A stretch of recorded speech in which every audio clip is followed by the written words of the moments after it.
Hello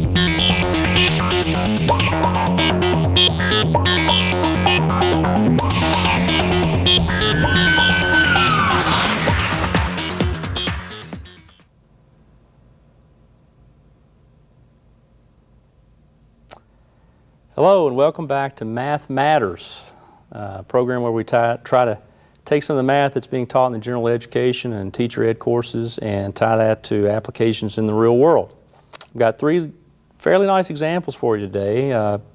The first one comes from general math, the other two come from college algebra. I haven't shown you much out of the teacher ed thing yet, but I will. Be patient with me. There's some good stuff coming up from out of there. Today's first segment deals with logic. One of the first things we teach in general mathematics is typically is a little segment on a little bit on logic, and we end up doing truth tables and a lot of things like that. The question would be, why do I need to know this business? It seems very abstract and not very useful. So the thing I'd like to show you today is kind of a usefulness for some of this business. It comes from the fact that the usefulness of this spawns from the fact that a lot of the English language comes from different places. And for that reason, it's a little bit inconsistent. And I've got an example for you. 3 words that end in the same 4 letters. Okay? Now, from a mathematician standpoint, I would expect those words to rhyme. Bow, when the bow breaks, the cradle will fall. Cough and dough. Hey, you, get down off of that bough of the tree and come down here and cough up the dough before I break your legs. You know, those words don't rhyme. That's ridiculous from a mathematician standpoint. We would like those things to work consistently. And also grammatically, and probably more importantly, grammatically, there are so many different ways of saying exactly the same thing in English. And I'm not counting synonyms. I mean, there's obviously different words for the same thing. But I mean just in sentence structure. This town ain't big enough for the 2 of us. You know, well, I could have said, it is false that this town is big enough for the 2 of us. Or I could have said, it is not true that this town is big enough for the 2 of us. Or for the more sensitive galoot, the 2 of us need a bigger town. Can't we all just get along? This is confusing, and we have to then sort out the meaning of these statements. And so the logic that we teach in general math is designed to help us get down to exactly what is being said in situations like this. We do this in mathematics. I don't want to steer you wrong. We do use different symbols for the same things. For example, I could say 0, or I could say 5 minus 5. I could say square root of 9 minus 3, that's also 0. 1/2 minus 5/10 is 0. Sine of 0 degrees is 0. E to the I pi plus 1. Okay, I probably got a little carried away on that one, but that does happen to be 0. But typically, these are things that pop up in our calculations. And what we end up doing is simplifying all this to 0. So 0 is the end. That's where we're trying to get to in all of these things. And so I'd like to show you how we can do a similar thing in logic where we take a messy thing and we simplify it as much as possible. Okay? Here's a statement for you.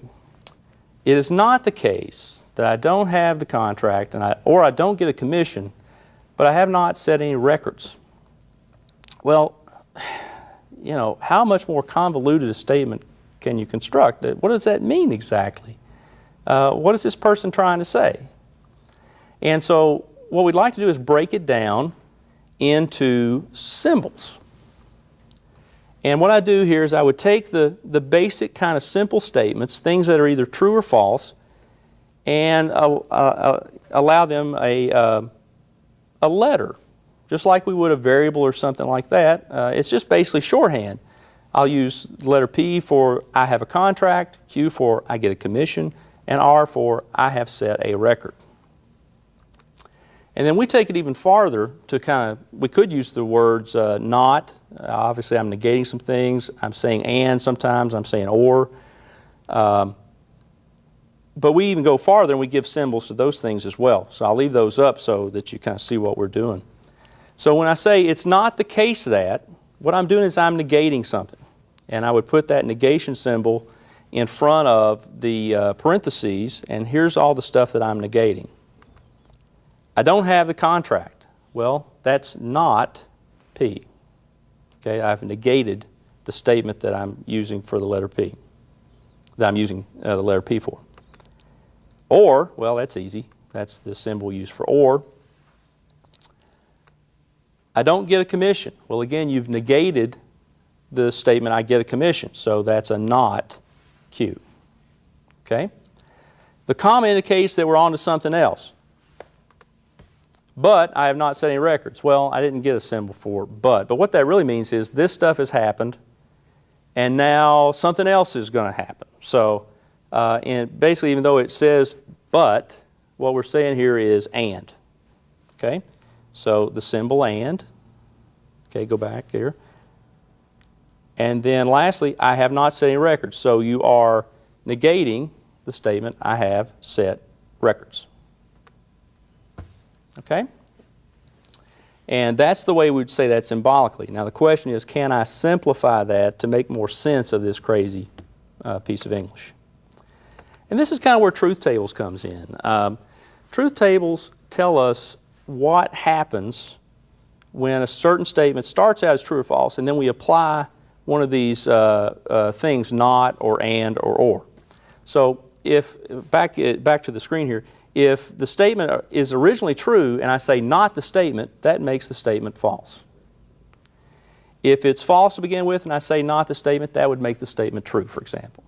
Okay, so the truth table just shows us the operation of that symbol. It changes the truth value. With or, okay, obviously with or, one of the two things has to be true. We deal with an inclusive or, which means that actually both of the two things could be true, and that's okay. It's not an either or.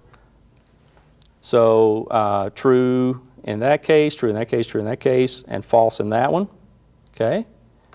And then with and, both things have to be true. So true, false, false, and false. Now the reason I bring this up is if I look at this complicated kind of beginning of the statement right here, and I do a truth table for the 4 situations that can arise, and I apply these rules. It's true in the first case, false in the other 3. That matches my and truth table. So with the same kind of beginnings and ends, these mean exactly the same thing. They're logically equivalent. Okay? This is called De Morgan's laws, by the way. That I can take that messy thing and replace it with a simple and statement. Also, and I didn't prove this one to you, if I start with an and statement, I can turn it into an or. So this messy thing that I had translates, I can replace all of this mess with just P and Q. Okay? And then go back and restate it. I have a contract, I get a commission, but I have not yet set a record. Okay, and I added the yet because I'm an optimist. Okay? That's just a simple example, and I'm going to come back next week hopefully and show you some other ways that the logic is useful to us. Okay? And I can flash up some of the work that I did in the summary page.